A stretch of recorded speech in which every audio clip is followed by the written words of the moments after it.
Maintenant, il serait bien aussi de voir Hérodias.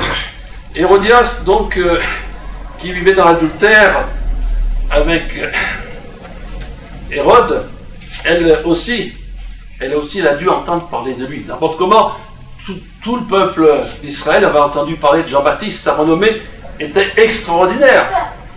Et elle a dû l'entendre. Je ne sais pas si elle a eu l'occasion de lui parler, mais elle savait très bien, à travers ce que lui disait Hérode, qui était Jean-Baptiste et quel message il annonçait.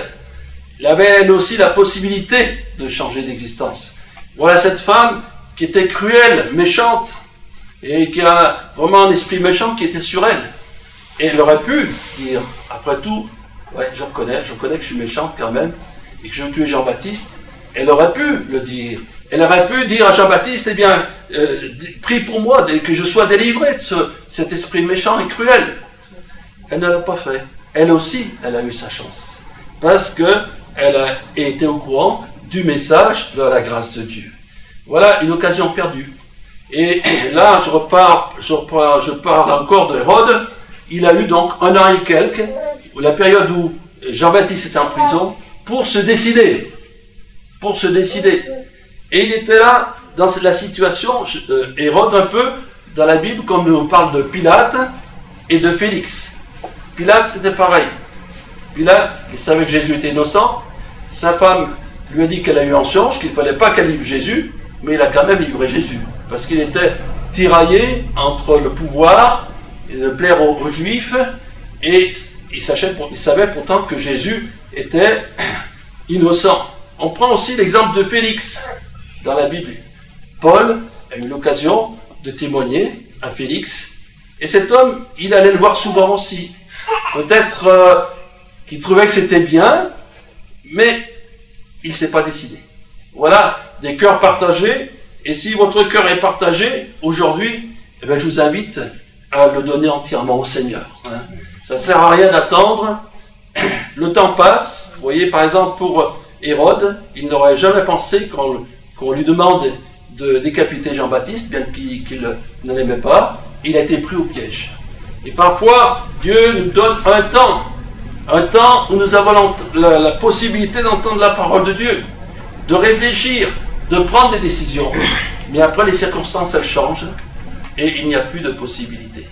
Alors aujourd'hui encore, pour quelques-uns, le Seigneur vous invite à accepter Jésus dans votre vie, à lui donner votre cœur. Maintenant, il y a une autre personne, c'est Hérodiade, la fille d'Hérodias. Je m'imagine cette jeune fille, elle a peut-être 15-16 ans, il n'y a pas marqué l'âge, elle devait être belle, elle dansait bien sûrement, puis à l'époque, n'oublions pas que ce sont des païens quand même, ce n'est pas des chrétiens. Ils avaient certaines danses voluptueuses, je ne sais pas, mais peut-être qu'elle a dansé comme ça parce que sa mère lui a dit, puis elle aimait danser. Et sûrement qu'elle ne savait pas le plan diabolique de sa mère. Et sa mère lui dit, demande la tête de Jean-Baptiste. Et elle aurait pu faire quoi, cette jeune fille? Elle aurait pu dire, ben écoutez, c'est vrai que le roi Hérode veut accorder tout ce qu'on lui demande, mais je ne veux pas demander la tête d'un innocent. Donnez-moi tout ce que vous voulez, mais je n'accepte pas la mort de Jean-Baptiste. Elle aussi, d'un côté, elle était responsable. Mais c'était comme ça. Elle était prise là dans l'ambiance. Et c'est dommage que dans les familles aujourd'hui, les enfants subissent ce que font les parents. Si les parents y boivent, il y a des fois les enfants y boivent. S'ils touchent à la drogue, les enfants aussi. S'ils font des mauvais coups, les enfants, sans le savoir, ils sont complices. Et ils sont victimes de cela. Et ils ont quand même, lorsqu'ils sont conscients, la possibilité de se tourner vers Christ. On en a vu de ces situations, dans des situations terribles, familiales, où des enfants se sont convertis, où ils ont arrêté de suivre ce que faisaient leurs parents. Voilà. Maintenant, il est intéressant donc de voir la vie de Jean-Baptiste. Jean le baptiseur. Jésus a dit de lui que c'était le plus grand des prophètes. Et pourtant, il n'a pas fait de miracle. Mais son message était fort. Il a préparé la venue du Seigneur. Alléluia. Et son message central est dit, repentez-vous, car le royaume de Dieu est proche. Repentez-vous. Il l'a dit avec beaucoup de force et d'autorité. Et toute sa vie, il s'est préparé à cela. comme Jésus, il a commencé son ministère à 30 ans. Il était nourri pendant tout ce temps-là, il se nourrissait de miel, de sauterelles et de miel sauvage. Voilà. Il était très rude et vraiment une grande foule venait de partout. Il a réveillé le peuple d'Israël. Dieu s'est servi de lui. Son ministère a été court, peut-être 2 ans, 2 ans et demi, et surtout 1 an, vraiment 1 an et demi, où il a pu annoncer avec force, et les foules venaient à lui pour se faire baptiser. Mais il ne les baptisait pas comme ça, les foules. Hein. Et avant de baptiser, il leur disait ceci, on peut lire ça dans Luc 3, il disait donc à ceux qui venaient en foule pour être baptisés par lui, race de vipères, qui vous a appris à fuir la colère à venir.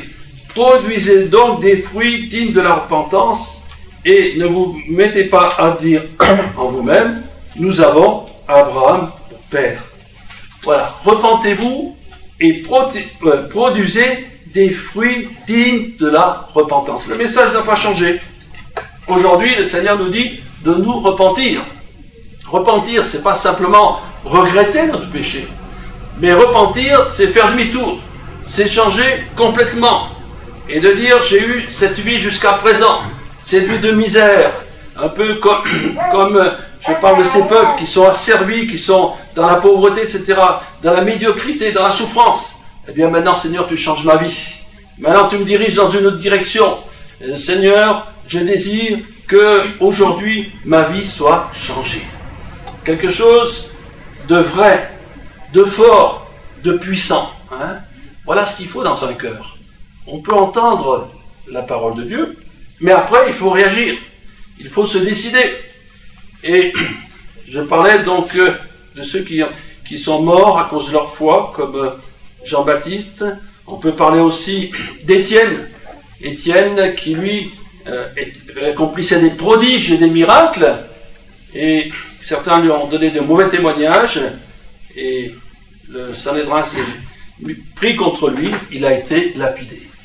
Et là, avant de mourir, il a vu le ciel ouvert et Jésus debout à la droite de Dieu. Il a pu dire, Père, ne leur impute pas ce péché. Voilà un homme qui est mort à cause de sa foi. Mais Dieu peut permettre aussi que même si on prend position pour lui, Dieu nous épargne ces choses-là. Et si vous connaissez bien la Bible, vous savez que du temps du roi Nebuchadnezzar, ce roi qui régnait sur de nombreuses provinces, un jour a érigé une statue à peu près d'une 30 mètres de haut, dont la tête était recouverte d'or, et il avait donné cet ordre qu'au son de la musique, tous doivent se prosterner devant la statue. Et il y avait là Shadrach, Meshach et Abednego, les compagnons de Daniel, qui eux ont refusé de se prosterner devant la statue. Et comme ils ont refusé, ils ont été tous les trois attachés et liés et jetés dans la fournaise ardente.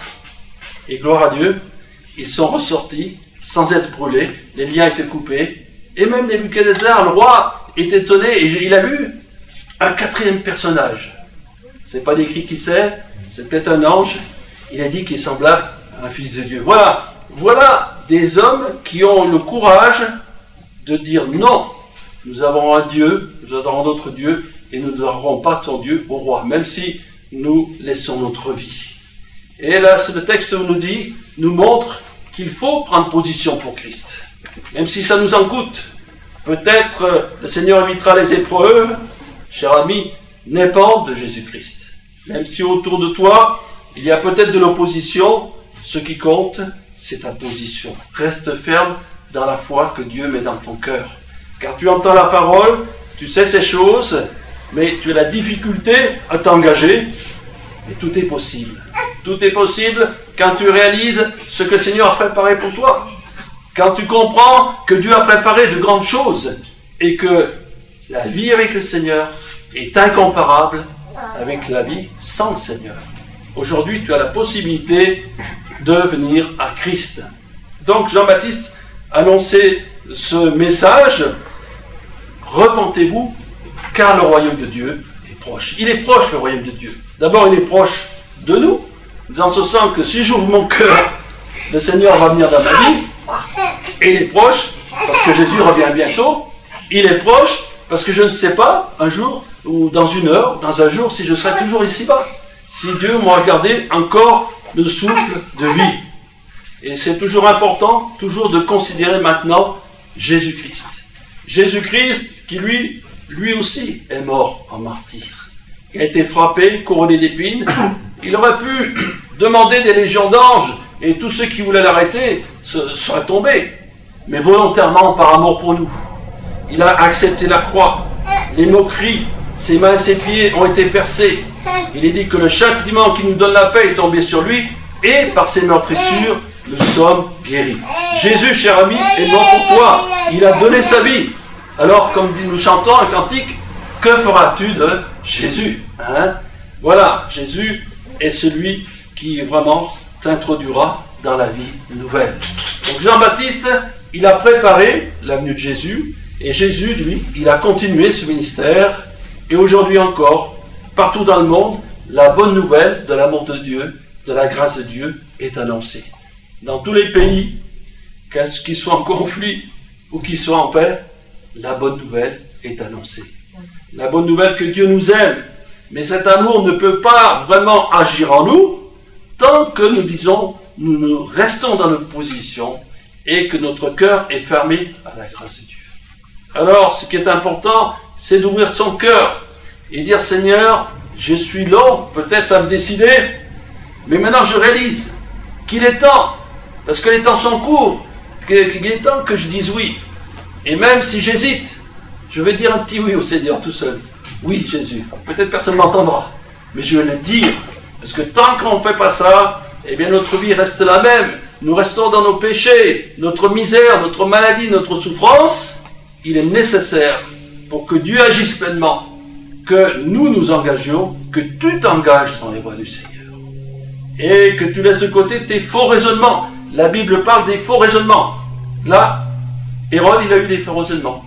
Parce que lorsqu'on hésite comme ça, et on s'endurcit petit à petit, et c'est là que l'adversaire de notre âme, il peut nous donner des faux raisonnements. C'est là que l'adversaire, il va nous faire croire des choses qui sont fausses.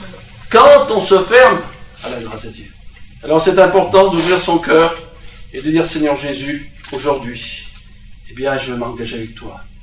Jean-Baptiste a prêché ce beau message de la repentance. Eh bien, je veux me repentir.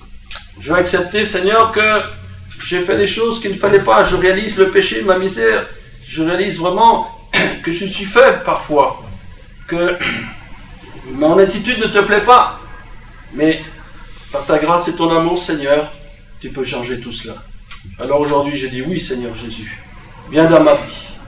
Nous allons prier le Seigneur. Merci, Seigneur, parce que tu as envoyé Jean-Baptiste, tu as proclamé ce message de la repentance, et je crois, Seigneur, que plusieurs vont accepter de se tourner vers toi, d'abandonner leur péché, leur misère, et de te recevoir dans leur vie, d'ouvrir leur cœur tout entier, d'être tout entier pour toi, Seigneur, afin que tu les guérisses, afin que tu les sauves, et que tu leur donnes aussi le pardon et la vie éternelle.